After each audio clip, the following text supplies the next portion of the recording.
Hello friends, my name is Kajal और आप सभी का स्वागत है मेरे चैनल पर। और आज की इस वीडियो में हम डिस्कस करने वाले हैं UP DElEd first semester subject Hindi. जी हाँ फ्रेंड, जैसे कि आप सभी को बता दें कि हमने हिंदी के जितने भी टॉपिक थे वो डिस्कस कर लिए हैं, ठीक है। तो अब हम हिंदी का जितने भी क्लासेस होंगी वो मॉक टेस्ट होंगी, जिसका आंसर आप सभी को करना होगा, ठीक है। तो चलिए फ्रेंड्स शुरू करते हैं। वीडियो को लाइक कर दीजिए और अपने फ्रेंड्स मित्र को शेयर कर दीजिए, ठीक है। तो सबसे पहला आपका प्रश्न है कि किन वर्णों को अर्धस्वर कहा जाता है। ऑप्शन अ ल और र को, ऑप्शन ब य और व को, ऑप्शन स ड और ढ को, ऑप्शन द छ या फिर ज को। तो बताइए फ्रेंड, किन वर्णों को अर्धस्वर कहा जाता है। आप सभी को टाइमिंग दी जाएगी 5 सेकंड की। बिल्कुल सही फ्रेंड्स, यहाँ आप सभी का आंसर बिल्कुल सही है। किन वर्णों को अर्धस्वर कहा जाता है, तो वो य और व को अर्धस्वर कहा जाता है, ठीक है।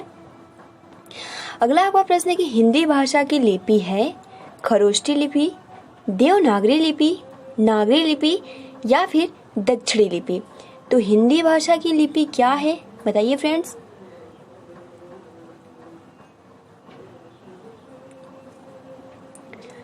बिल्कुल सही, आप सभी का जो आंसर है वो बिल्कुल सही है। हिंदी भाषा की जो लिपि है वो होगी देवनागरी लिपि, ठीक है। अगला आपका प्रश्न है कि हिंदी भाषा में स्वरों की संख्या है 8, 11, 12, 14। तो हिंदी भाषा में स्वरों की संख्या कितनी है, बताइए फ्रेंड्स।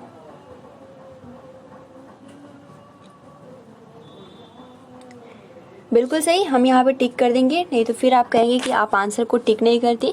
तो फ्रेंड्स, हिंदी भाषा में स्वरों की संख्या होती है वो होती है 11, ठीक है। 3 का ऑप्शन नंबर ब यहाँ पे करेक्ट हो जाएगा। अगला आपका प्रश्न है कि हिंदी भाषा में व्यंजनों की संख्या है 33, 41, 40, 36। तो हिंदी भाषा में व्यंजनों की, ठीक है, केवल और केवल कितना व्यंजनों की संख्या कितना है, ये आप सभी को बताना है। तो फ्रेंड्स, आप सभी की जो तैयारी है वो बहुत ही बेस्ट है ना। तो देखिए फ्रेंड्स, हिंदी भाषा में व्यंजनों की संख्या है वो है ऑप्शन अ यानी 33, ठीक है, 33। अगला आपका प्रश्न है कि हिंदी वर्णमाला में वर्णों को बांटा गया है 5 भागों में, 4 भागों में, 3 भागों में, 2 भागों में। तो बताइए फ्रेंड्स, हिंदी वर्णमाला में वर्णों को कितने भागों में बांटा गया है।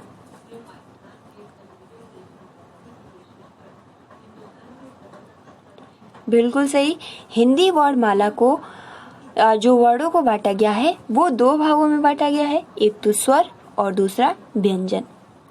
अगला आपका प्रश्न है कि ड तथा ढ वर्ड हैं उच्छिप्त, अंतस्थ, संयुक्त या फिर ऊष्म व्यंजन।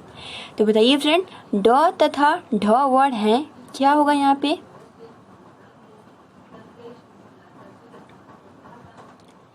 बिल्कुल सही, ड तथा ढ वर्ड है वो है उपक्षिप्त व्यंजन। अंतस्थ व्यंजन जो होता है वो होता है य र ल व। संयुक्त व्यंजन आपका छ, त्र, ज्ञ, स्र, ये क्या है, संयुक्त व्यंजन है। उसमें व्यंजन आपके तीनों स और ह आ जाते हैं। अब देखिए, अगला आपका प्रश्न है कि भाषा की सबसे छोटी और महत्वपूर्ण इकाई है स्वर, व्यंजन, ध्वनि। तो बताइए फ्रेंड, या डी वर्ड। तो भाषा की सबसे छोटी इकाई क्या है।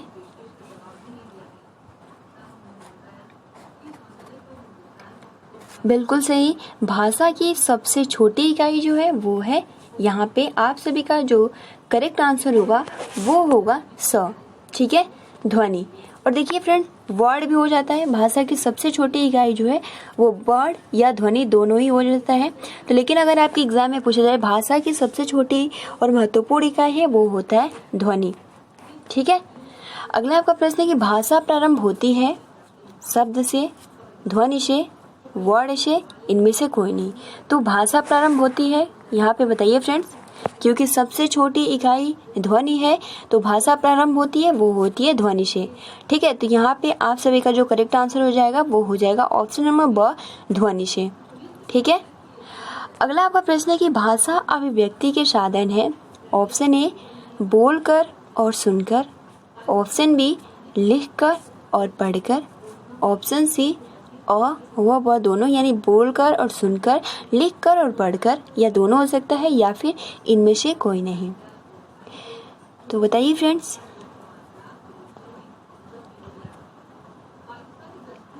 तो भाषा अभिव्यक्ति के साधन है, तो यहाँ पे आप सभी का जो करेक्ट आंसर हो जाएगा वो हो जाएगा ऑप्शन नंबर श, यानी दोनों ही करेक्ट आंसर हो जाएगा, बोलकर और सुनकर, लिखकर और पढ़कर। तो यहाँ पे ये दोनों ही करेक्ट हो जाएगा, इसलिए ऑप्शन नंबर स यहाँ पे करेक्ट। अब देखिए अगला आपका प्रश्न है कि वर्ड ब का उच्चारण स्थान है ब। आप खुद एक बार उच्चारण करके देखो, दंत होगा, तालव्य होगा, ओष्ठ होगा या फिर कंठ हो गया। तो बताइए फ्रेंड्स, ब का उच्चारण स्थान क्या होगा?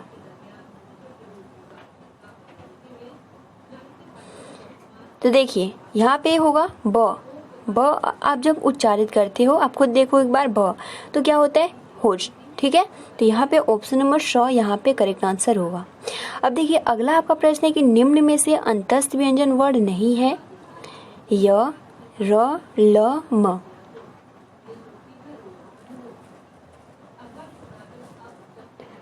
तो फ्रेंड्स निम्न में से कौन अंतस्थ व्यंजन वर्ण नहीं है? वो है आपका म।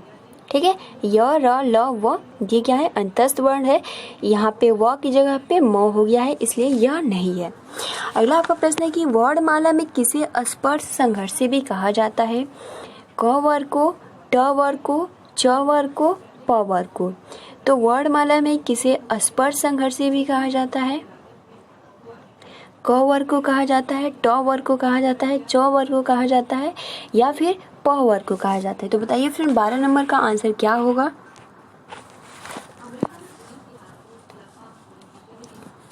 तो फ्रेंड्स वर्णमाला में जो आपका च वर्ग है इसे हम स्पर्श संघर्ष भी कहे जाते हैं। ठीक है, इसलिए ऑप्शन नंबर स यहाँ पे करेक्ट आंसर हो जाएगा। अगला आपका प्रश्न है कि निम्न में से किस शब्द में शुद्ध मात्रा प्रयुक्त हुई है? ऑप्शन रेणु, ऑप्शन बी रेणु, ऑप्शन सी रेणु, ऑप्शन डी रेणु। तो बताइए फ्रेंड्स, रेणु होगा या रेणु होगा, रेणु होगा या रेणु होगा, कौन सा सही है?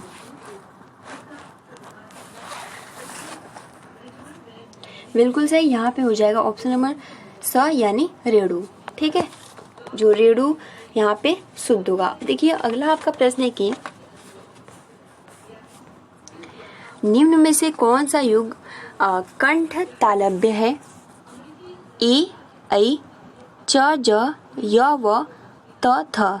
तो यहाँ कंठ तालव्य यानी कंठ और ताल दोनों से बोला जाता है, तो यहाँ पे कौन सा होगा? बताइए फ्रेंड, कंठ और तालु।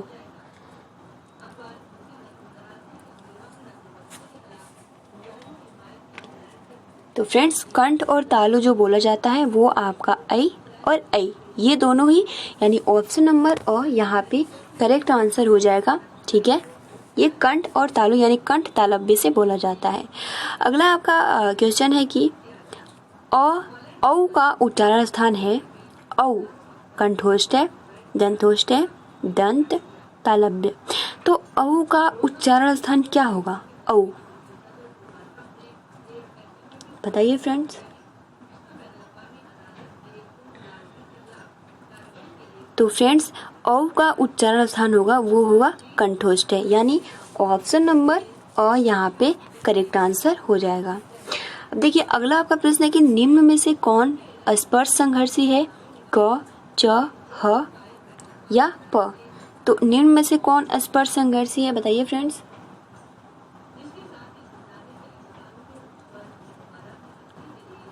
तो देखिए फ्रेंड्स अभी हमने ऊपर डिस्कस किया कि यहाँ हमने जो डिस्कस किया कि स्पर्श संघर्षी भी कहा जाता है, तो किसको? च वर्ग को। ठीक है, तो यहाँ पे देखिए आपके राजन सीरीज में क दिया है बट वो गलत दिया है, स्पर्श संघर्षी है वो है च। ठीक है, तो यहाँ पे ऑप्शन नंबर ब करेक्ट आंसर हो जाएगा। अब देखिए अगला आपका प्रश्न है कि व का उच्चारण स्थान है दंतोष्ठ है, ओष्ठ है, दंत्य, तालव्य। तो व का उच्चारण स्थान होगा क्या होगा?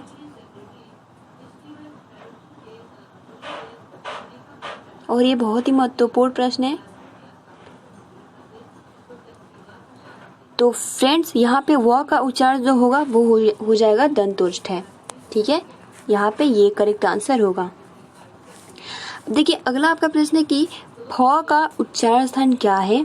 कंठ, तालु, होष्ठ या फिर दंत। तो बताइए फ्रेंड्स फ का उच्चारण स्थान क्या होगा?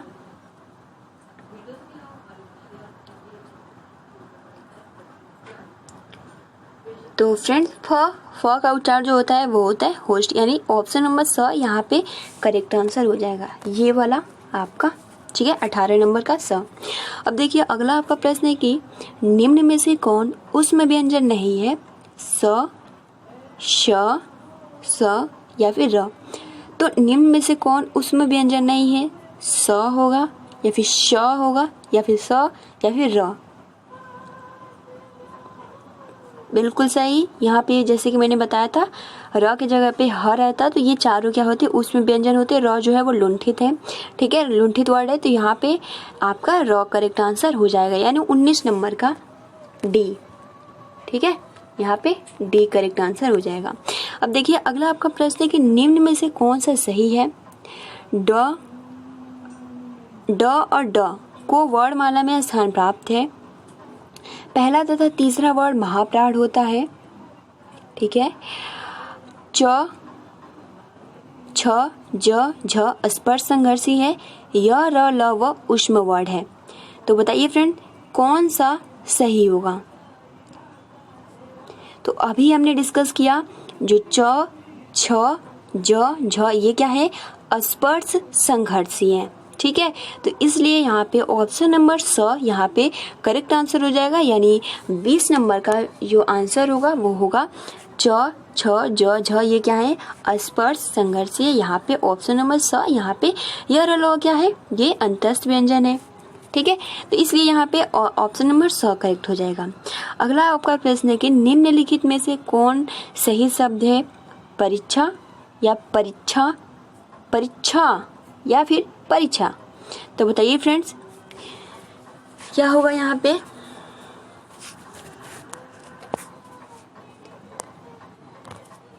तो देखिए फ्रेंड्स यहाँ पे जो करेक्ट आंसर होगा वो होगा परीक्षा। ठीक है, अब देखिए अगला आपका प्रश्न है कि उपकार का विलोम है निंदा, बुराई, अपकर्ष, अपकार। तो उपकार का विलोम क्या होगा? उपकार आपने नाम भी सुना होगा। ठीक है, तो उपकार का विलोम क्या होगा? तो फ्रेंड्स उपकार का जो विलोम होगा वो होगा ऑप्शन नंबर द, यानी अपकार। ठीक है, अगला आपका प्रश्न है कि ऐश्वर्य का विलोम है वैभव, अनैश्वर्य, दरिद्रता, विलासिता। तो ऐश्वर्य का विलोम क्या होगा? तो फ्रेंड्स ऐश्वर्य का जो विलोम होगा बिल्कुल सही, ऐश्वर्य का जो विलोम होगा वो होगा अनैश्वर्य। ठीक है, अब देखिए अगला आपका प्रश्न है कि ओजस्वी का विलोम है निस्तेज, कायर, आलसी, भीरू। तो ओजस्वी का विलोम होगा क्या होगा?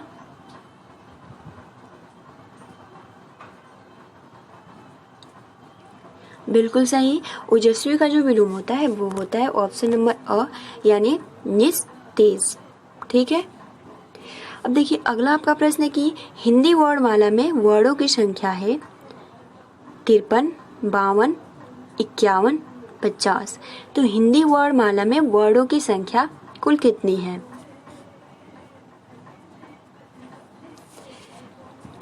बिल्कुल सही, हिंदी वर्णमाला में वर्णों की संख्या है वो होता है यहाँ पे 52, यानी ऑप्शन नंबर ब यहाँ पे करेक्ट आंसर हो जाएगा। ठीक है, हिंदी वर्णमाला में वर्णों की संख्या है वो है 52। अब देखिए अगला आपका प्रश्न है कि संयुक्त व्यंजनों की संख्या है option A 6, option B 5, option C 4, option D 3। तो संयुक्त व्यंजनों की संख्या है क्या होगा?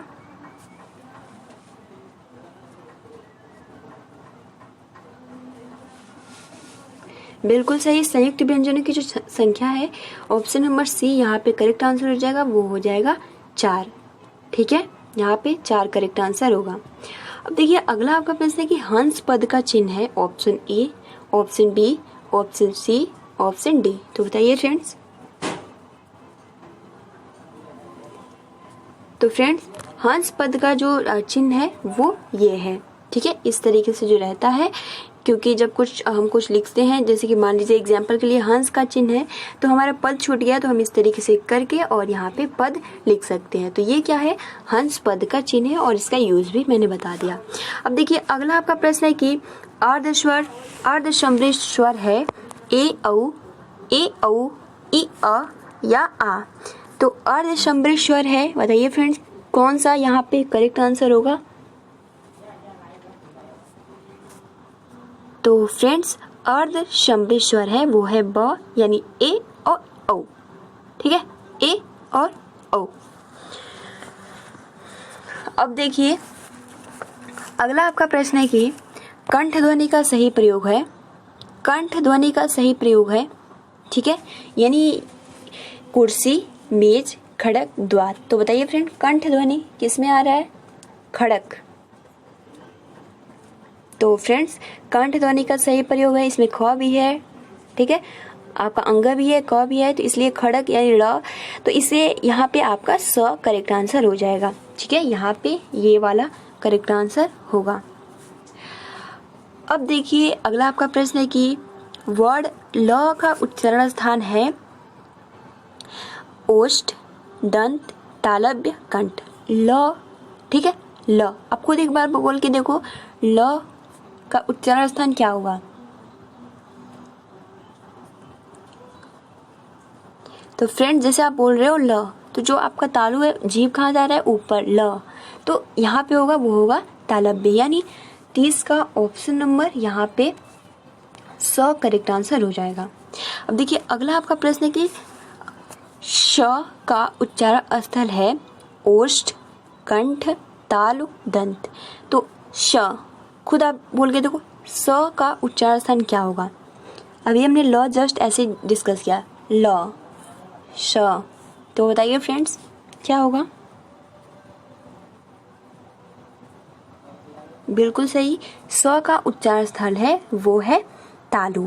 ठीक है, यहाँ पे ऑप्शन नंबर स यहाँ पे करेक्ट आंसर हो जाएगा। ठीक है, ये वाला, एक मिनट, ये अगला आपका प्रश्न है कि निम्न में से ह्रस्व ध्वनि है ए, आ, ओ, ई। तो ह्रस्व ध्वनि। ठीक है,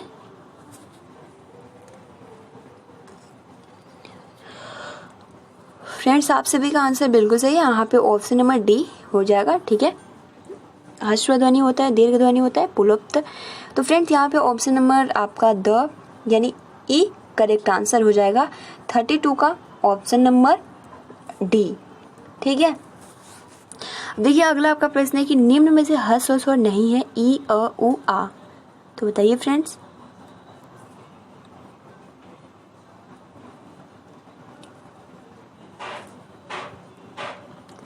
तो फ्रेंड निम्न में से ह्रस्व स्वर नहीं है, वो हो जाएगा ऑप्शन नंबर डी यानी आ।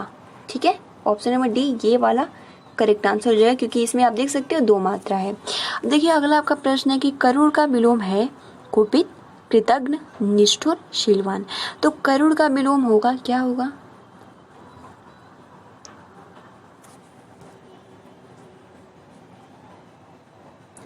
तो फ्रेंड करुण का जो विलोम होगा वो होगा निष्ठुर, यानी ऑप्शन नंबर स यहाँ पे करेक्ट आंसर होगा।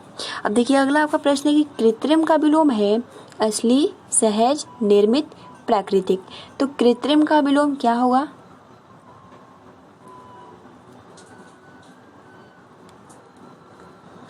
बिल्कुल सही, यहाँ पे ऑप्शन नंबर डी कृत्रिम का विलोम जो होगा वो होगा प्राकृतिक। अब देखिए अगला आपका प्रश्न है कि अभिज्ञ का विलोम है तज्ञ, अज्ञ, चतुर, प्रज्ञ। तो अभिज्ञ का विलोम क्या होगा।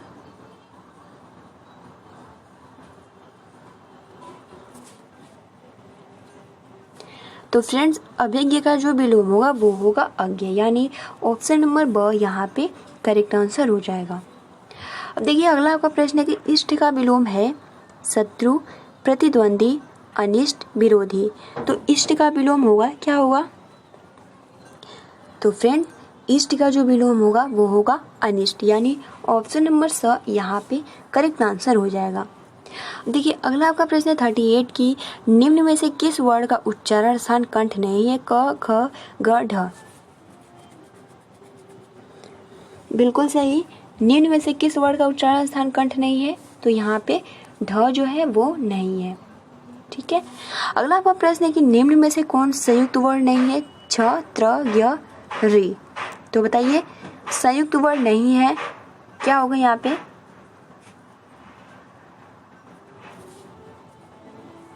तो फ्रेंड जो आपका री है ये क्या है? संयुक्त वर्ण नहीं है। ठीक है, यानी 39 का द। अगला आपका प्रश्न है कि जिन वर्णों का उच्चारण बिना बाधा और अवरोध के होता है कहते हैं स्वर, व्यंजन और व दोनों इनमें से कोई नहीं, या सॉरी वर्णमाला। तो जिन वर्णों का उच्चारण बिना बाधा और अवरोध के होता है, बिल्कुल सही। आप सभी का आंसर बिल्कुल सही। यहाँ पे ऑप्शन जो हो जाएगा वो हो जाएगा अ यानी स्वर, और जिसमें होता है वो होता है व्यंजन यानी स्वर की सहायता। बताइए फ्रेंड निम्न में से कौन सा असत्य है?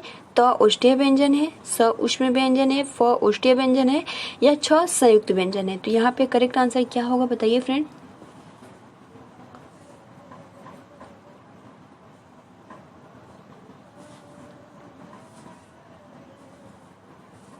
तो फ्रेंड्स यहाँ पे ऑप्शन जो होगा वो हो जाएगा स, यानी जो आपका त है वो उष्टीय व्यंजन नहीं है।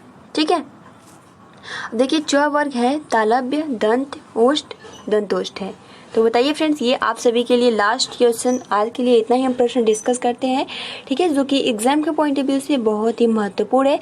तो आप अपना अच्छे से प्रिपरेशन करते रहिए फ्रेंड्स। ठीक है, तो मिलते हैं अगली वीडियो में। वीडियो को लाइक कर दीजिए और अपने फ्रेंड्स मित्र को शेयर कर दीजिए। और आज रात 9 बजे संस्कृत की क्लासेज चलेगी, तो आप उससे जरूर जुड़िएगा। तो फ्रेंड्स आज के लिए इतना ही, मिलते हैं।